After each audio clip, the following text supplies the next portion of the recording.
Hello everyone. My name is Nikos Mitas. We will continue with this third video where we will create an instance. In the previous two videos, we installed CentOS Stream version 10 and then we installed our product IBM Storage Protect. Now it's time to show how to create a new TSM instance in order to manage it, monitor, and generate some reports. So we log in on the virtual machine.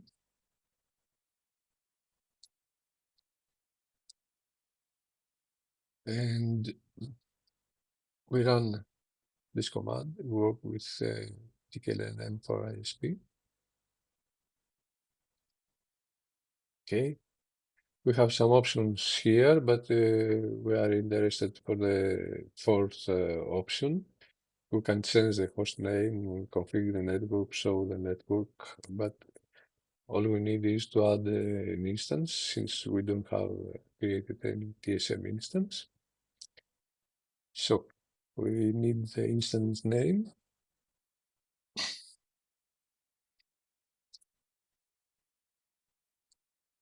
Okay, let's say TKLNM for ISP server 1, company name,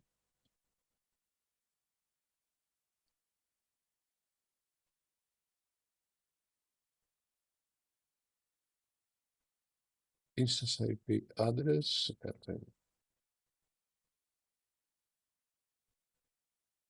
okay, the port. We need a valid username, admin username to log on and create all we need for the instance to work.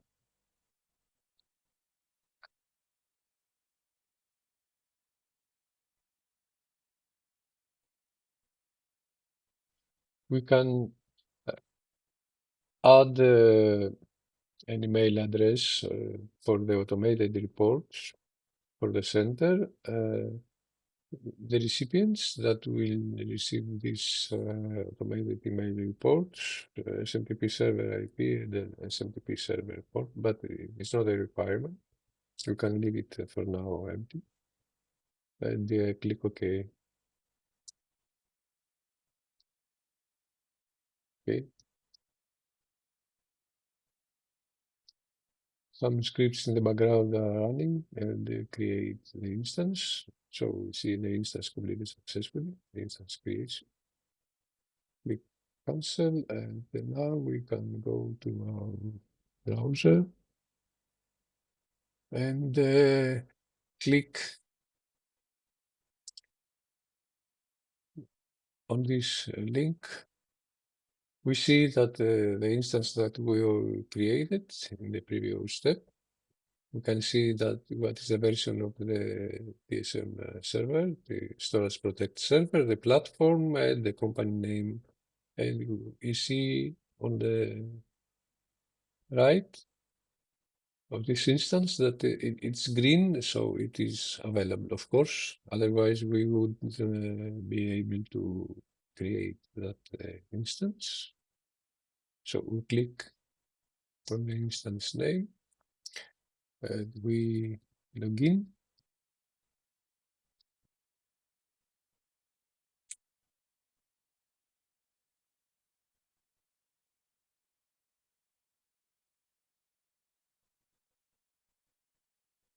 Okay, so this is the first screen of our product.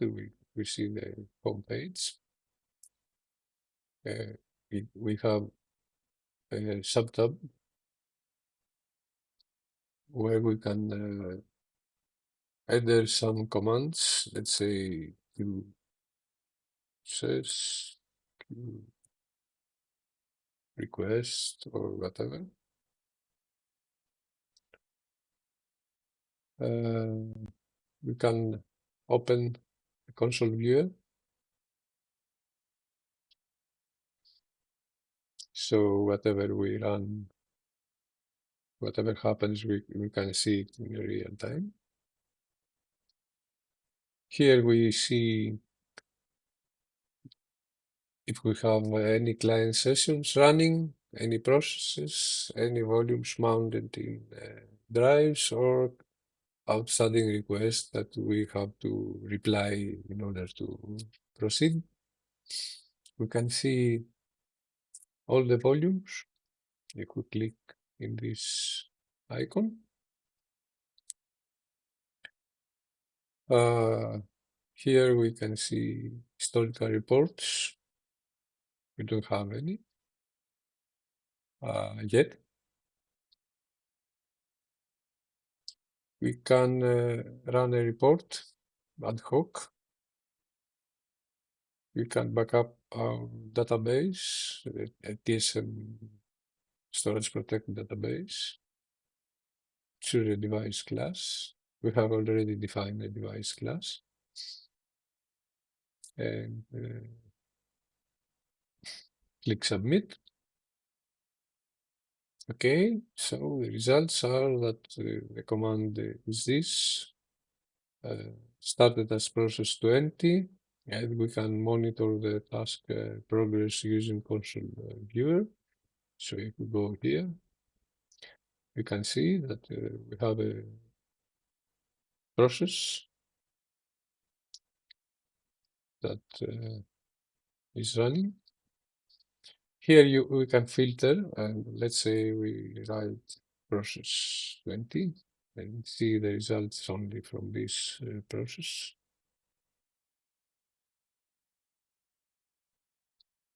We can click here and post the output to the screen and click back and resume.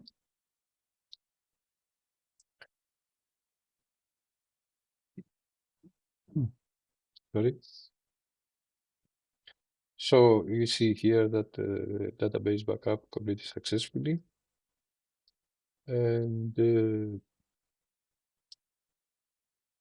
we can click here to see the maintenance results from the last 14 days of this backup server. As we can see, it is a test server. We don't have many admin scripts or schedules running. But if we click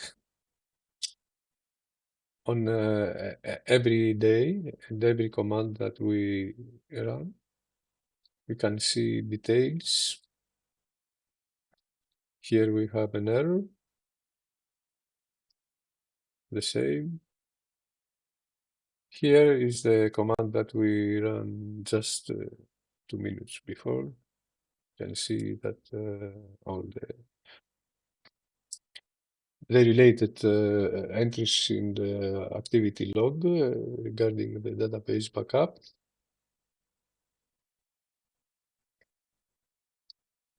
On this screen, we can see node statistics about the backup that we have from all the nodes for the last 30 days.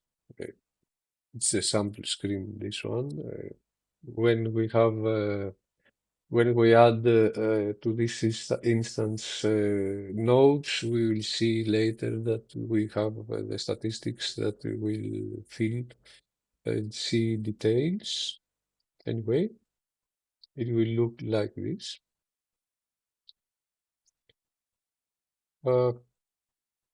So we can back up our database. We can see activity summary for the last 24 hours. Don't have anything yet. We can define a one-time client action. We can add a node. Can modify a node. We can change or add some backup policy. we choose the policy domain, or we can type a new policy domain.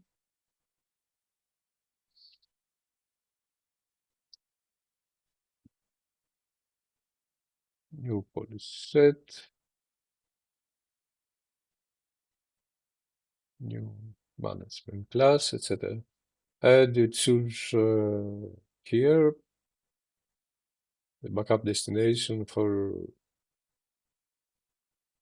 this policy and for this backup copy group and the archive destination, let's say archive pool. Click submit and we will create a new policy domain. You can set it as default, this management class I mean. Click submit. We will have a new policy domain as we see here. We can modify some node, but we don't have any nodes, so we have to create one. Let's say new node. We type a password.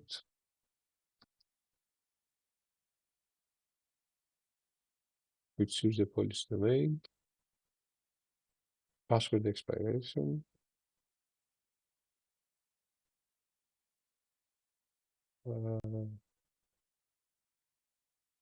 Archive delete, backup delete. Mount points. Transaction group maximum. Client option set if we have in application, compression, and when we finish editing all those parameters, we click submit, and our node, new node 01 has been created.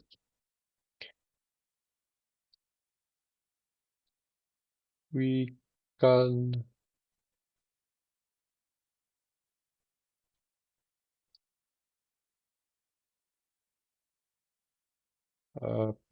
define schedules,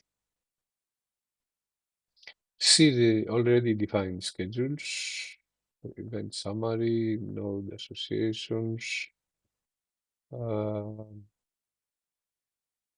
associate node with a schedule or disassociate, administrative schedules, create, modify, add server scripts.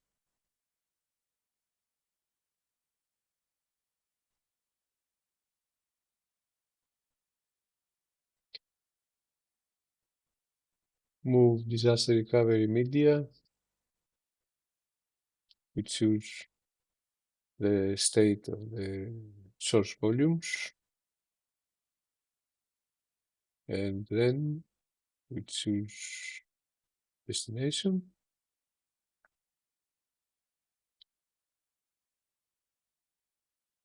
Send to IO station until full, no reply, remains to the library. Add the volume location.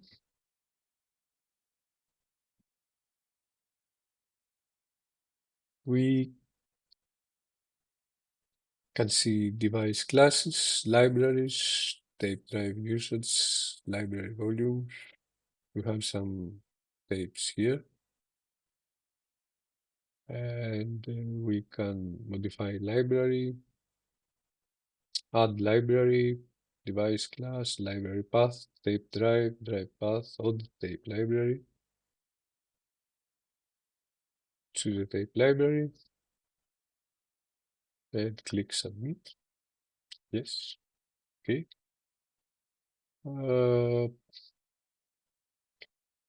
We have some useful links here. You can add yours.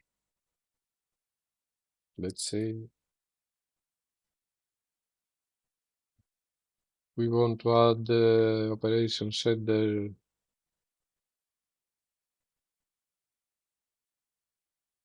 URL to be easy to click on this.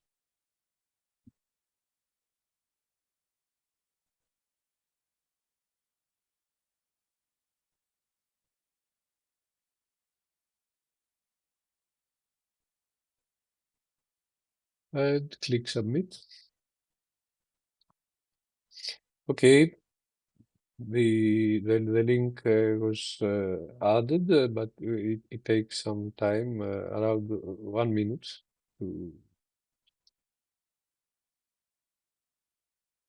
To, you must refresh the page in 1 minute from now to see the new custom link. You have syslog server. All you have to do is to define the syslog in the nodes. In every node, we need uh, to send the logs here. We must configure it. We will see it in a later video. So that's it for now. Thank you for watching. Bye bye.